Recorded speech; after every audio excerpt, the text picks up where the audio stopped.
Hi, everybody, and welcome back to another edition of Irish Illustrated ISO. I'm Tim Priester from Irish Illustrated. And yesterday, Wednesday, we met for the first time Chris Ash, Notre Dame's new defensive coordinator, replacing Al Golden, and Jaywan Seider. That's the pronunciation. I gave a pronunciation in today's Thursday Thoughts, just so people could remember that. But Jaywan Seider, the assistant head coach and running backs coach who replaces Deland McCullough in that capacity. And I have to say that, and first of all, let me start with, I'm just going to start with Chris Ash and we'll talk about him a little bit. I'm going to quote both of these guys because I think they did an excellent job. And it was almost, particularly with Chris Ash, like if Notre Dame were to sit down and script exactly how they wanted him to approach his first press conference, this is exactly how I would have written it. Now, I'm not saying Notre Dame did that, but I think that he said many of the things that Notre Dame fans would like to hear, first and foremost, as it relates to what he's going to do with the defense, how he's going to run the defense. And the first thing he said, and he was asked about defensive approach, and the first thing he said was, if it's not broke, don't fix it. And I can't imagine a better opening statement for Chris Ash, because when you're following Al Golden, the sensational job that he did, in particular, his second and third years on the job, that's exactly what you wanted to hear. He even used the word enhance, which of course is a Marcus Freeman term. And then, one of the changes, certainly there's going to be a terminology change in some of the things that he does. But even that, there's a caveat to that, and I'll get to that in a little bit. But he said some of the fundamentals may change. I know there's one of the talking points, and it was brought up in the press conference, was about a rugby style of tackling. I will get into that here in a little bit as well. I think it's a little bit overblown, but Chris Ash was kind of at the forefront of that whole style of changing. It isn't anything like that you're going to notice because it's essentially the way everybody tackles today. But this was something in 2014 when he was co-coordinator of Ohio State that he introduced to Urban Meyer, and I think Urban Meyer gave a little bit of pushback on that. But it was incorporated, and I'll get into that a little bit further. But I just thought that, he did a really, really great job of emphasizing and re-emphasizing the fact that, look, this isn't going to change. We're going to pick up where we left off and then just try to build upon that. As far as terminology, he said, I'm here to become one of them, meaning the players. They're not here to adjust to me. I'm here to adjust to them. Now, look, this guy's been well-traveled throughout college and NFL, so he's going to have some different terms and different ideas that will be varied from what the leftovers from Al Golden's defense are accustomed to, but it's going to be kept to a minimum. And again, emphasizing the point, quote, this is not my defense. This is Notre Dame's defense. And then another thing that I think really reflects Marcus Freeman is the comment, it's players first, players over plays, and concepts over calls. Player first is absolutely a Marcus Freeman emphasis and concept. And so, I will admit, I was the first guy, and I'm not saying we have all the answers we need to know about Chris Ash, but if you're an Irish Illustrated subscriber, you know that I question whether he was a good fit. Some of the things in his past, some of the things, the way he approached the Rutgers job as head coach, approach with players. He's a Urban Meyer protege, and Urban Meyer is not necessarily a soft-hearted guy on the football field. So I question it, but I think all we can comment on now is how he answered the bell in his first press conference. And look, I've been doing this for more than 4 decades. How many assistant coaches we've interviewed for the first time? I would estimate I've covered, I don't know, 200 assistant coaches. So you take everything with a grain of salt with a press conference, but all he could do was win the press conference, and I think he did a good job of that. Another quote from him: I'm coming to be a part of this organization and this defense and this staff. So he's stating right off the bat that, look, I'm not coming in here my way or the highway. It's Marcus Freeman's team. I'm going to run things the way Marcus Freeman wants. And again, when I was questioning whether he was a good fit. There were some people that said, look, I'm sure if he's taking a job with Marcus Freeman, that he understands what approach he needs to take. And I just think that that was reflected in everything that he said yesterday. As it relates to choosing Notre Dame, both he and Seider, who we'll get to in a minute, who I was really, really impressed with as well. But Chris Ash, as it relates to choosing Notre Dame, said that he wasn't looking for another job. He was a scout in the Jacksonville organization. I'm not sure that I completely agree with that comment, because scouts don't make the money that coaches and coordinators do. And so, I mean, I think that he was probably on the lookout for something better, but he said he was perfectly content in Jacksonville, found the scouting job to be interesting to him, and was not looking for another job. But he said all those things together, when he started adding up Marcus Freeman and the staff and the type of people that come from Notre Dame, players and staff, and the recent success and opportunity to sustain success in the future, he said all those things together made this a no-brainer for me. Certainly the opportunity to become a defensive coordinator, again, would play a big role in it being a no-brainer for him to choose the opportunity to go with Marcus Freeman. As it relates to the rugby style of tackling, maybe some of you heard the press conference and the question. I don't really think there's a whole lot to talk about that today. Like I said, in 2014, this is what, and he said it yesterday, it's really just the way the players play the game today anyway. But 10 years ago, 11 years ago, in 2014, the rugby style of tackling was stop leading with your head and tackle with your shoulders. Now, we see a lot more injuries with shoulders today, I think, than we ever did. Football's it's a bad sport to play if you want to keep your shoulders healthy. But rugby tackling is about leading with your shoulder and not your head. You avoid injuries. Your striking ability when leading with your shoulder allows you to bring your entire body through the tackle. So it's kind of much ado about nothing now, but it was something that Chris Ash was at the forefront of a decade ago. Recruiting, certainly there's an adjustment for him with recruiting. He hasn't done it since he was at Texas at the start of the decade. He said, I'm running and I'm scrambling and I'm really picking up bits and pieces about NIL, the transfer portal. He's going to have to learn it, and he admitted that. But if you recall, El Golden was kind of in a similar role, and that ties in with something else that Chris Ash said yesterday. And that is, he was asked about positional responsibilities because Marty Biagi helped with the safeties last year, as Mike Mickens took over the entire secondary last year. Anyway, his quote was, I'm going to walk around and be able to observe all coaches and all positions. Coach Mickens doesn't need my help. He's a great coach, a great person, and he's done a tremendous job coaching the secondary. I've known Mike for a long time, and he's done a great job with the players. So what it sounds like to me is, even though now Chris Ash's background is definitely in the secondary, he coached safeties for the Raiders in the NFL just a few years ago. So that's where his experience is. And so when we speculated about how the responsibilities would be divvied up, we thought, maybe Ash would play a larger role in the secondary with the safeties in particular. Maybe Mickens would do less with the safeties and reconcentrate on the cornerbacks. And then we speculated that Marty Biagi might slip over to the offensive side of the ball, maybe tight ends, whatever.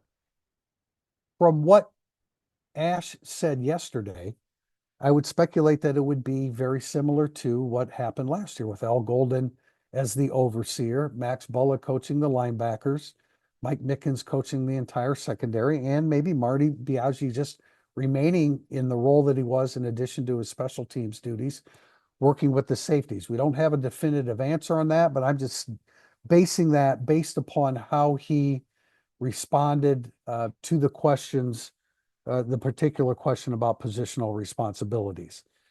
There was also a reference to, I think I saw this when we first suspected that Chris Ash would follow Al Golden. I think I saw this defensive film called Aggressive 4-3 Defense was brought up to him. It made him chuckle a little bit because it was made a while back. But anyway, his comment was, I don't care if we're in a 4-3, 3-4, 5-2. I don't really care about any of that stuff. It's about the play style. We want to play fast. We want to play violent. We want to be physical. We want to win at the point of attack. That's all it's about. We want to play with energy and enthusiasm. Well, those are all the catchwords that you're looking for in a defensive coordinator. So none of that is surprising. But I do think, and again, anytime there's a new coach, a new coordinator named, is he 3-4, 4-3, 5-2? Those questions always come up. He says he's not overly concerned with that. And I think a lot of that has to do with the mere fact that in today's game, you're so varied. You need there's so many multiple things that you want to do. Al Golden was so multiple with his linebacker blitzes that a lot of times you can't even, okay, what are they in? Is it I mean, you have to look at the down lineman to determine exactly how many guys are in the front, but then you can have a stand-up defensive end and a variety of things that you can do with linebackers. I'm really more interested to see what he does with the back end of the defense in terms of blitzes, because as Al Golden went further into his tenure with Notre Dame, everybody remembers the double safety blitz against Ohio State in Marcus Freeman's first game. But as he went deeper into his tenure at Notre Dame, I think we did see less and less pressure coming from the secondary. So I'm interested to see exactly what Chris Ash does with regard to that. But again, he's talking about not making any major changes about the way the defense was run. And so we'll keep an eye on that. And like we'll try to observe that in whatever spring practices we get or preseason practices. But at the end of the day, the whole idea and the whole concept of keeping practices closed is to not let anybody, including the media, know exactly what's going to happen on game day and exactly what Chris Ash's approach is going to be in terms of blitzes and pressures and stuff like that. One of the connections that Chris Ash had with Notre Dame, and he said, look, he made this decision on his own, but he does know Joe Rudolph, Notre Dame's offensive line coach. They worked together at Wisconsin. He said he has a ton of respect for him. But this was a comment that stuck with me, and many of them did, from both him and Seider. But he said, but when I came into campus and the people that I met with, I could tell there was absolute alignment from the top, from Father Bob, that's Father Bob Dowd, the new Notre Dame president, all the way down. Everything was first class. Everyone was great. And I was like, this is the type of place I want to be a part of. So again, you want to talk about following the Notre Dame narrative. That's exactly what Chris Ash did. And I thought said a lot of really great things, and exactly like I said, the way I would have scripted it. Last thing from Chris Ash, he was asked about whether he would be up in the booth or on the field in terms of game day and calling plays. And he said, I've done both. I've been up and down. I've got to take some time to evaluate the staff and see where the pieces fit together.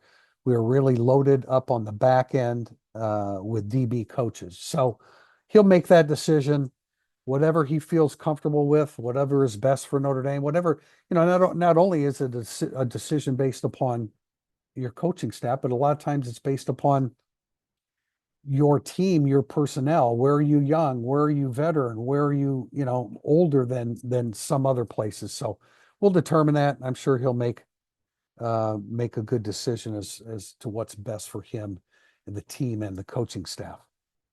As it relates to Ja'Juan Seider, I was really impressed with the way he had, Ash had more stuff to talk to about defensive approach and things like that. This is the running backs coach, assistant head coach.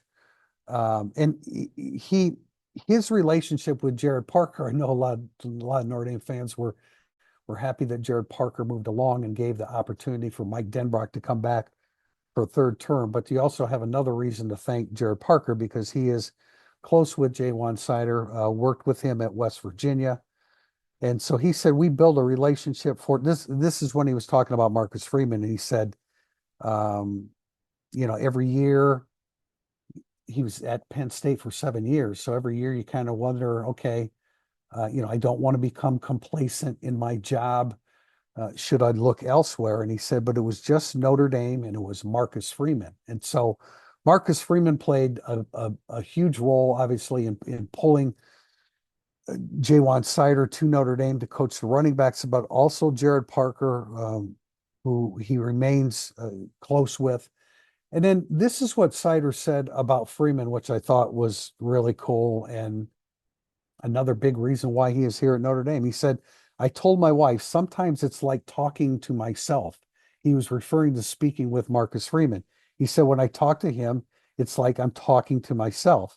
And they'd stayed in touch through the years. And, he always said to himself, it's going to take someone in some program and some situation that's really special for him um, to leave Penn State. Well, Notre Dame was that situation.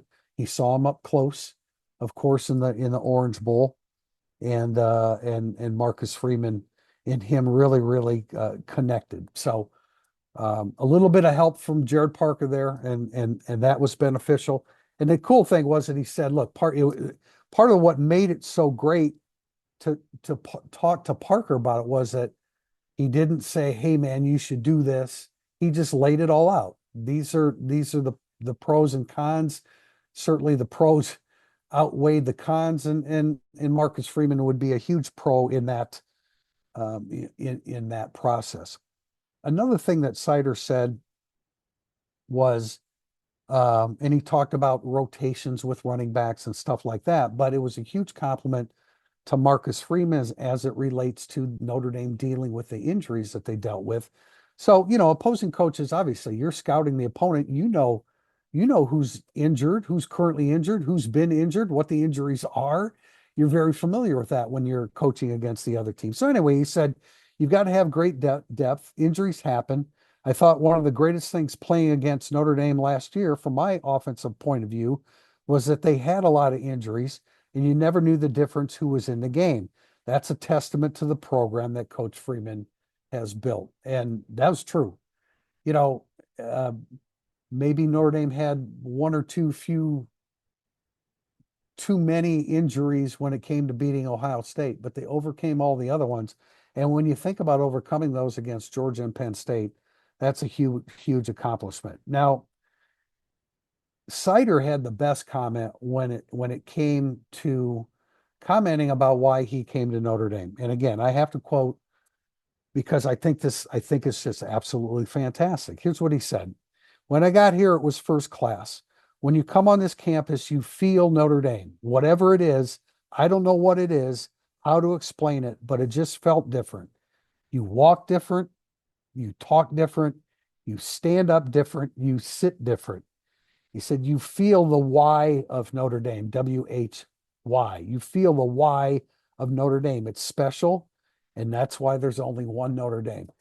As a lifelong Notre Dame fan, when a guy says something like that, he makes me emotional. I mean, that is a guy that absolutely gets it. So, man, there were a lot of reasons for Jaywan Seider to choose Notre Dame, and he did a great job of speaking it into existence yesterday, and I was really impressed with that. Yes, he absolutely won the press conference yesterday. He was asked whether he had a chance to see the spectacular 2-yard touchdown run by Jeremiah Love. He commented about some other different things about Notre Dame. This was an opportunity for me to step out and do something different. But he said, yeah, I saw that touchdown by Jeremiah Love. And I later asked him if he could comment on the personnel. And he just said, Jay Love, he already calls him by what everybody around Notre Dame calls him. Jay Love can pretty much do it all. He didn't say much more than that about it. Well, he said he can make you miss in a phone booth, the old expression that many people in the younger generation don't know what the hell a phone booth is, but it was a term that we used back when a running back was very elusive. The second running back that he mentioned was Aeneas Williams. And I don't want to read too much in that, but Williams was on the forefront of his mind because he said he's a young kid, he's solid, the way he attacked blocking, he's got elite ball skills. And he mentioned the 30, he called it a 40-yard pass. I think it was just under 40 yards, the way Aeneas Williams matched up on a middle linebacker and beat him for a big play for Notre Dame when Notre Dame was desperately looking for big plays in that game. And then of Jadarian Price, he called him an explosive kid. and that anytime the ball is in his hands, he can take it the distance. So again, he's obviously he's already been looking at a lot of film of his running backs. And then I also thought he made a really interesting comment about as far as a rotation at running back. He said we need to make sure that we're leaving tread on their tires. This is something that just a few years ago, there really wasn't a whole lot of consideration about how many reps and how many carries a single running back received. But it's now very important. And part of that process is recognizing that we have an obligation to these kids beyond their years with us on the collegiate level, in the professional level. And so coaches are doing that, and that's very much a part of what of J1 Seider is thinking about. He did an excellent job of rotating Katron Allen and Nicholas Singleton. They were both effective. They were both 1,000-yard rushers with of course, with the extra games padded on. But he said, you may play 60 snaps a game, but you've got to make sure that your best players are in for the right 30 or 4 snaps of the game. And he credited Deland McCullough for making sure that Jeremiah Love was in those crucial situations and getting those crucial carries when the game was on the line. And that most definitely included that spectacular, one of the greatest, it might be the greatest 2-yard rushing touchdown that we've ever seen, because it required so much balance and tackle breaking and strength and determination. You all will remember that for a long time. Recruiting, again, some really positive comments made by J1 Seider, who comes to Notre Dame with a very good recruiting reputation. He talked about, there's NIL now and there's great schools. Ohio State, Notre Dame, Penn State could all be chasing the same guy. But what separates you? And he says it's relationships, because we can all say we've got the same thing, but at the end of the day, that kid can come to me because I built the best relationship. And he went on to say these great things about recruiting. He said, if you're going to sit around and not communicate with the parent or the kid, somebody else will be doing that. He said, to me, I never change. I'm going to outwork you. I take recruiting the same way I do coaching. I want to be the best at it. I hate losing. So I'm going to do everything I can do to win. So you know that J1 Seider is going to be a dog on the recruiting trail. That's his reputation. And that's a good thing to hear. I had asked him about coaches during his career, influences. I just wanted to mention this because I thought it was kind of interesting, because Dana Holgerson's always a guy that I rip on, because I just don't think he's a very good head coach. I don't think that he's always maximized his opportunities. But J1 Seider said about him, he called him one of the brightest offensive minds I'd ever been around. He made football easy. He said he learned his X's and O's from him. Doc Holliday, the Marshall head coach, he was the one that really got him involved in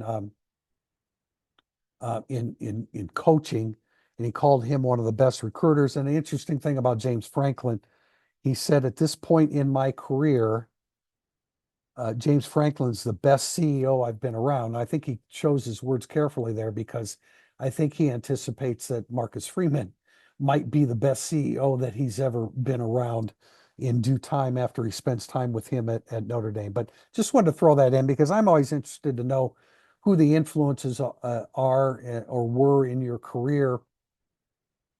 And we watch games and we see coaches and we formulate opinions from watching games on TV. What the hell do we know, compared to these guys that have actually worked with them? So I found that to be interesting. I mentioned Jared Parker. He said it's good to have a friend that doesn't try to talk you into something or try to talk you out of taking a job.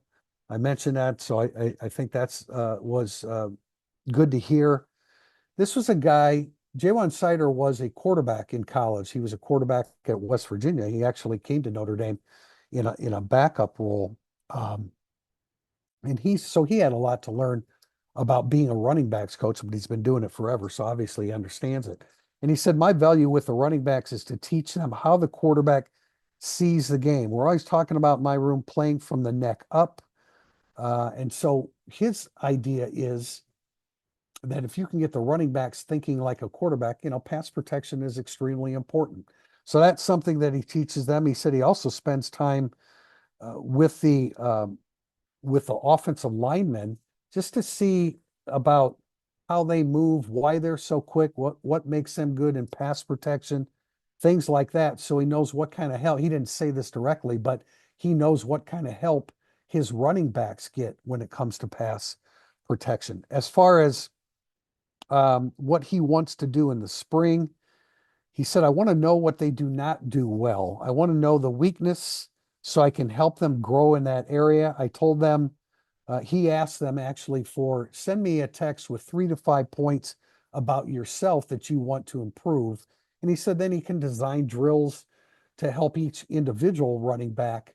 Maybe 2 of the guys have the same issue, maybe 3 others have a different issue. He can devise uh, uh, um, drills that they run during practice to help each one of them, prepare better. He said you need to have 4. He likes to have 4 running backs ready for every game. Developing 5 and 6 to be ready every game is very difficult to do, but you have to coach the number 5 running back like you coach the number 1 running back, because when injuries start to pile up, number 5 can move up to number 1 or at least move up to number 2. And again, in today's game, there's that steady rotation at running back that you have to be aware of. And lastly, he said he always makes the running backs run routes with the receivers. That they do a lot of that during the off season. He says who's better to learn how to run routes from than wide receivers, tight ends too, but not quite like the wide receivers. And finally, I said finally before, but finally, in order to develop a 3-down back, and when he talked about 3-down backs, he mentioned, he said the Saquons of the world, Saquon Barkley, of course, coming from Penn State. And then he also mentioned Jahmyr Gibbs at Detroit. You want to try to give the players an example of who they want to be like in the future. So again, trying to make players well-rounded so that not only can they be 3-down players on the collegiate level, but when they move up to the NFL level as well. So I thought today would be a good day to give some insight into these 2 guys. This guarantees nothing in terms of how good or bad they are as assistant coaches and coordinators, but you can only win the press conference before you can prove to the masses that you're the right guy for the job. And I thought Chris Ash and I thought Jaywan Seider did a really good job of that. So that's all we have for today. This has been Irish Illustrated ISO, brought to you by irishillustrated.com.